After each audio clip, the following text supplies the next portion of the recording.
if someone is not a contractor or not in construction will really suffer for is the actual renovation process. Totally. Did you see people crying? Yeah, absolutely. Yeah. Welcome to the show. Today we have a very interesting guest, Simon Spencer. He's a master of flips in the real estate world of Dubai. Whether you are a curious investor or an aspiring flipper, grab your coffee and sit in. I hope you enjoy the conversation. So I'm Aspas Real Estate. I'm one of their platinum brokers. So I've worked my way up to that top level of being a broker there, which is not an easy task. Took a while, but now we're there, and I'm operating in the market in some of the key villa communities, as we say. So, for example, like Dubai Hills Estate, Meadows, Emirates Living Area, and Jumeirah Golf Estates is where I sort of specialise in as well. Wow. Regarding the Dubai market, of course, you know the market since so many years. You said 12 years. I would like to know why you choose to specialise in flips, or it just came naturally. Yeah. So the market's now going into new realms as such. We're in a maturing market, which is nice to see, and it's hugely exciting operating in this market. It develops a huge amount of opportunity, and we've got Europeans and lots of other people that are moving here, and they're expecting a very high quality product, and this is where it started to become present, like the last couple of years, that there's a huge opportunity to create a product that these people want and desire. So there is a market for people, if they do things correctly and present them and do good quality, that there is obviously a good amount of money to be made in between these. Okay, yeah, because I understand and I know that a lot of people are moving here, and of course they want a turnkey product, maybe sometimes. Already maybe finished stage, ready to move in, absolutely. And some houses, especially in some communities like maybe Springs and Meadows, are considered old for Dubai. So that's where the opportunity presents, maybe hugely. For people who want to flip. Yeah, absolutely. So you've got key villa communities, as I mentioned, for example, like Meadows. Location's fantastic. Yeah. The size. Yeah, you cannot beat that location. It's great, isn't it? Like I've lived there, you've lived there yourselves as well. It's a lovely location. The old adage, location. Yeah. Town is growing, and there's a lot of new product that's coming to the market.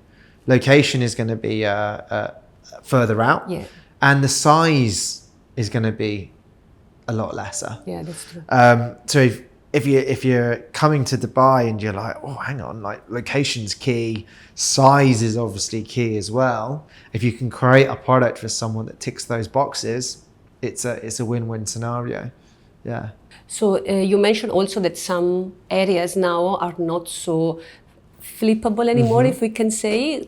Some communities, maybe they have exhausted their potential, and some communities are maybe now in 2025 more interesting for flipping. So do you know about this? Absolutely, yeah. So because obviously like this wasn't done as much a few years ago, and the market was in a slightly different position. So you could very easily enter into the Springs, spend 400,000 dirhams, and then make 500, 600,000 dirhams on that.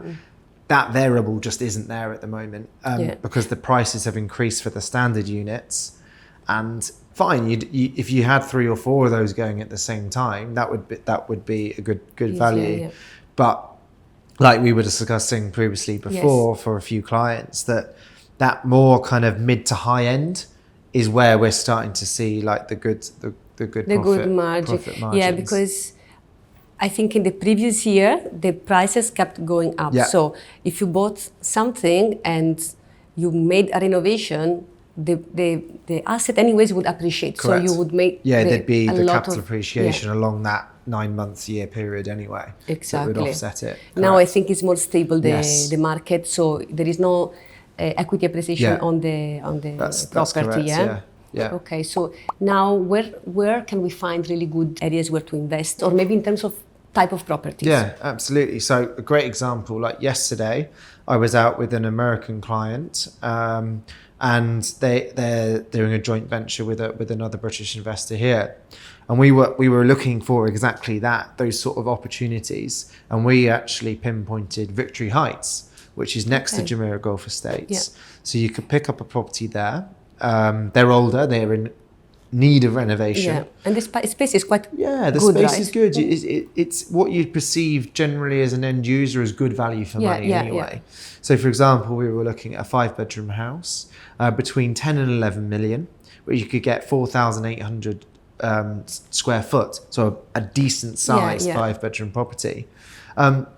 You could spend 3-4 million dirhams on it and then exit with a good 15% profit margin. Okay, the figures work well. Yeah, 10-15 is good. Yeah, that is good. Before you'd be looking at 20 plus, but now anything between 10 and 15 is good. It's good. Yeah.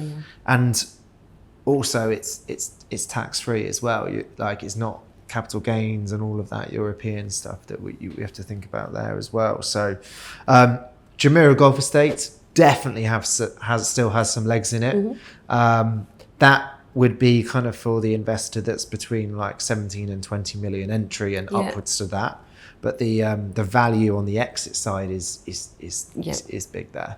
Yeah, so I mean the investment, like it starts from a certain amount, like 10 million up. Yeah. I think then you can make a good profit. It's really starting to do that. Before you could pick up a you work Springs a lot property maybe at 3-4 million, and then and the amount of work is, I wouldn't say the same, but it's a lot of work, whether it's a small unit or a big unit. So the time period's going to be very similar. Yeah, the time period is similar. So like the investment will be bigger in this unit, but the return is much more convenient for the amount of effort that someone puts in. Yeah. Which people you deal with, who are the flippers or like the investor for this type of property in general, like companies, individuals, or it varies? Quite a lot of individuals, who have obviously got their own mainstream business, but then they have cash flow that they want to expedite and use to make more money. Everyone, absolutely everyone. Okay, interesting. Yeah. Like myself. Exactly. Okay. I can also imagine that because I'm a designer, so I have that knowledge and I have maybe less knowledge on investment, but I can imagine that a lot of people that maybe have more financial knowledge, they hit their face on the design part, right? They don't have that. Yeah, you find it. You find like quite often people bring different things. Like they don't know. Yeah. And it's very hard when you're going around with them.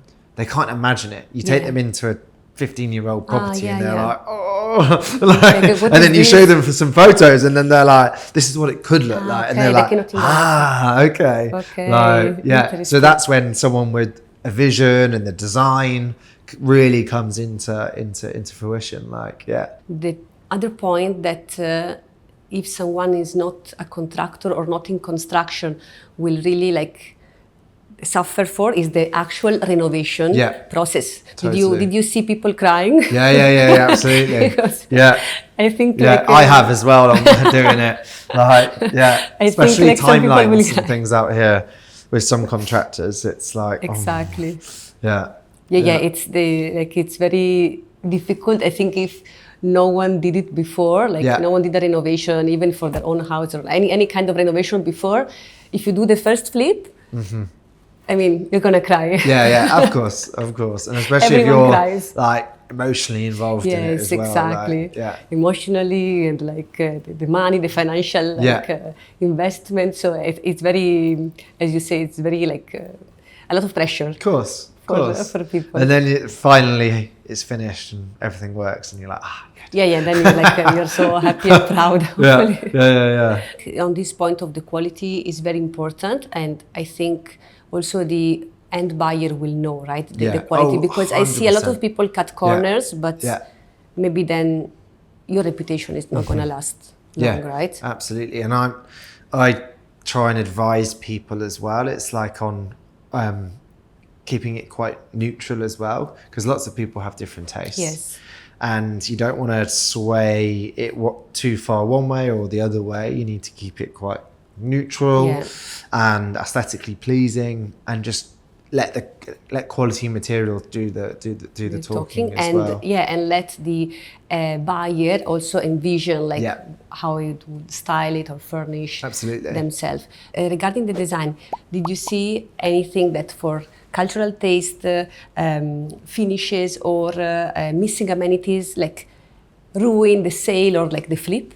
Yeah, so especially when you start to enter into like a different realm, for example, in Jumeirah Golf Estates or some of the bigger properties in like Emirates Living, one thing that I wasn't aware of coming from Europe and things like that is the ability of like having a second kitchen, having a back kitchen, having a dirty kitchen. Like this is necessarily, I'm from a normal family in the UK. We haven't got staff and like back kitchens and stuff, but it's like, that's a really done thing here. Like from a 5-bedroom property upwards, that's really like a big thing. So having a show kitchen and then having a dirty kitchen, I'd say is a must in a bigger size property. Yeah. Nice, interesting. And what about like, because I saw like steam rooms, saunas being like done in even like properties with a lesser price tag. I don't think that's necessary really. What I also advise clients on as well is that we don't know who the buyer is going to be. Yeah. Like I think having universal spaces is very key. It's this is an office, but it could also be used as a playroom. Yeah. It is a downstairs bedroom, but it could also be whatever you want it to be. Okay. So some jolly spaces. That universal spaces. Because, for example, I was having this discussion with a Dutch client. He's like, no, we would always have a cinema in a house, in a basement. Some people would want a gym. Okay. So like, let's keep this space as it could be a gym, it could be a cinema. And then some people's views that why would I have a gym in the house when I can walk up the road and go to the gym, or I'd prefer and go work out somewhere. Well, my wife might want privacy and work out at home. So there's everyone's different. So I think it's trying to make a universal couple of areas so people can like define it themselves, if that makes sense. And what about pools? Because I feel like now it's a must now to have the pool, right? Yeah. Having a pool is good. Yeah. But funny enough, sometimes if it's a smaller townhouse, some people would prefer not to have the pool. To have the space. To have some space. Yeah. And vice versa. I was having a conversation with an investor who was like, do you think we should put a pool in? And I was like, well, maybe not, because the demographic of buyers that are going to be buying this townhouse, they're probably going to have a baby and a small child. They might not want to have a pool. And if you cordon it off, there's not going to be much left of the plot. Yeah, that's true. And there's a swimming pool just over there. So maybe let's leave it up to them and say, look, you could, if you want to put a plunge pool in there, because if you're a young couple buying it, you'd probably want a pool. Like for entertaining, barbecue, dipping and things like that. So yeah, it's a difficult one on that. If it's a 4 or 5, 6 bedroom villa, absolutely. Pool's a must. And I think doing it well and thinking about the space in the garden is key, because sometimes just whacking a pool in the middle just doesn't work where it is, where the sunlight is and things as well. Yeah, actually that's a good point. I've seen actually some properties where the pool was too big for the garden, so you really go out in the garden and the pool is in front of you, so also this doesn't work. So totally. As you say, layout is important, the sun orientation. Do you suggest, or do you see it's more effective to style, like so to provide furniture, accessories and so on, or not? I do, because for example, like there's been properties that I've had listed and they're good houses, and then I've said to the sellers, look, let's just try and make a few tweaks, let's dress it up a little bit, put some furniture in, and then suddenly there's a lot more activity. It's also very hard to visualize space without having something to go off. So for example, if you've got a large dining room, you can't necessarily see how spacious it is without a table being in there. That's true. Because it just doesn't visualize. You need to have a scale of reference. Absolutely. So, and then yeah, I mean, if you're doing a villa and you wanting to really push the exit price, you've got to stage it. You've got to make it look nice. Yeah. A few nice cushions and some books and candles and stuff just really kind of sets it. Yeah, you have, especially I think for the high-end villas, you have to sell the lifestyle, right? Absolutely. Not only the walls. No. Yeah. Definitely. You've got to walk in and people are like, wow, yeah. They can immediately visualize themselves being there as well. So of course you will advise your client, the flipper, on the best property to buy. So the best value in the market. So a property that has to have some features. So the best value, which other feature will be great for flipping? Yeah, so it's finding something that has, taking away whether it was upgraded or not, or what it's going to be like in the future. It just generally has to be a good property as it is. So it has to have some unique. Yeah, location's key. Something that stands out about it, like whether it's in the best part of the street, whether it's in a good, slightly better district, whether it's walking distance of the amenities, but not too close, so it's not too noisy.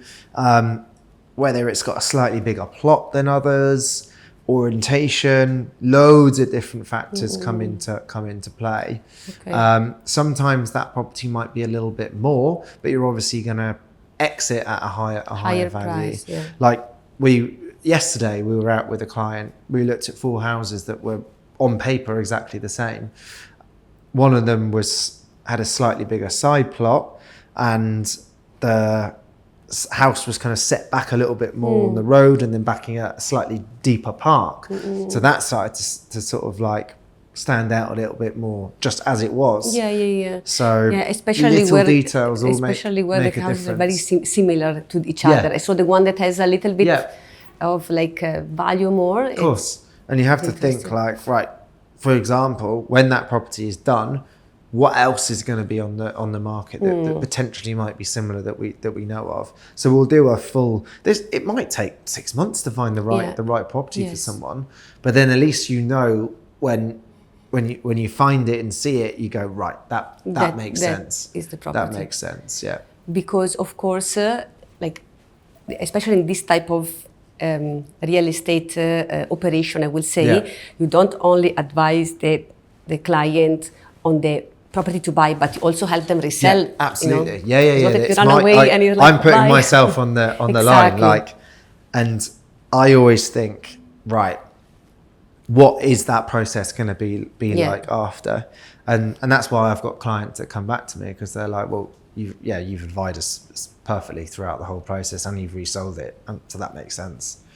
Exactly. So you basically do the operation twice, right? Yeah. When you sell it 100%. To the investor, and then after. Beneficial for them, beneficial for me. Exactly. Perfect. But not easy. Not easy. No. That's why I think it's a difficult thing to do in Dubai now. Yes. But if you do it right, it's great for everyone. Yeah, 100%. Would you like to share with us an example of like a successful flip that you did in Dubai recently? Yeah, absolutely. So a good example would be in Jumeirah Golf Estates in Redwood Avenue. So this street, I've always loved and always known that it would have great advantage when renovating and flipping. It's just things don't often come up there for sale. So why? What is so special about this street? Even if you saw them as a standard property, they are large independent properties that have a bit of charm from the facade with them. So they're visually good looking houses. Location is fantastic, right in the middle of Jumeirah Golf Estates, walking distance of the clubhouse. The metrics are brilliant with regards to the plot sizes compared to the built up area, and they have basements as well. So it's always trying to find something that matched up for my particular client I was looking for at that time. Something came up there and I was like, that price, if we can get it for this, the exit will be brilliant. We'll be breaking boundaries with it, but I'm pretty sure we can do it. And I didn't underestimate, but I kind of dulled down what I generally thought. I said, right, if we're buying this at 17, we spend X. we will probably be able to exit around about 30. Knowing that potentially later on with the market moving on in 8 or 9 months, we could potentially get more. I was thrilled to be able to achieve 33 million for it. Wow. But that was a good year. But the quality of that property was fantastic. Yeah, fantastic. Really, really I think beautiful. Also the investment, because now we say like we entered in well. So we bought it for this and we sold it for 2x, but I think the investment also that goes inside it. There was a good amount to spend. But of course, if you buy certain type of villas, you cannot mess up with the quality, with the design, with anything there. But what if someone like buys, like let's say a property, and then the flip, like the renovation is not good? What would you do in this case? Because you don't know the person. If I had advised them, I would try and guide them. Obviously, everyone has their own personal preference. That's difficult. That is difficult because I've not sold people houses and then they've done a terrible job, but I've been invited around for valuations and they've recently done them up and I'm like, oh no. Exactly, because then it's complicated, I guess. And then I'm very diplomatic. I'm like, your demographic's going to be very, very small. It's going to be a longer sale. Potentially, if you want to do X, Y, and Z, you can open up the demographic of buyers. And it would probably sell in a shorter time. And then they're like, okay. Because sometimes people maybe don't realize, like, of course. That the renovation didn't go like as expected from the market, Yeah. That's why it's great having someone like ourselves. We can advise on contractors, we can advise on design. And ultimately just, it has to be done like that because people paying good money for the exit, they want it to be done properly. Absolutely. So what do you think is going to be the future of the flipping here in Dubai? Yeah, there's going to be a big future because obviously like demographic that we're coming to town, they're really going to be looking for like quality in these properties, and there's a lack of that massively on the market at the moment. The future of flipping will continue because there's a lot of like European buyers coming to the market now, and like yesterday, out of 3 communities, there was only 3 houses that they wanted to see because I know what quality that they were after. So there's a real lack of supply for these good quality houses. Yeah, I think in Dubai there is many renovated houses. Yes. But not many very well renovated houses. I don't know how to say, but because the taste is so individual. So if I'm the owner and I renovate my house, most of the time it does not look they've appealing. done it for them. Yes. Yeah. I mean, like for example, like the client I was out with yesterday, ex-footballer, his wife. They lived in Surrey in England. They sold their house a year ago. They've started to make the move over here, and they've got good taste. They do. Like you can clearly see they're acute to quality. They like design, and they like just things being correctly done. Yeah. And first round of viewings I did with the husband last month, and then we were out with the wife yesterday, and we were in Jumeirah Golf Estates in Dubai Hills. And there was literally only a couple of properties that we narrowed it down to because I knew exactly what they were after, and they trusted me explicitly because I understood what they were after, and they were like, "Yeah, you've nailed it with that. Yeah. You know our taste." You know already, and they were like, "Yeah, there's literally only a couple of houses on the market that would fit their requirements." So, yeah. There's opportunity out there. That's quite interesting. Yes. So everyone, flippers, please make sure that the quality is really up to standards, because these people that are moving here, especially to a certain like level of villas, are expecting like a very good quality and good design. So I think this is again a very important point of the flipping business. Thank you so much, Simon, for coming to the show today. It was very insightful. I hope everyone enjoyed the conversation, and see you soon in Flipping Dubai.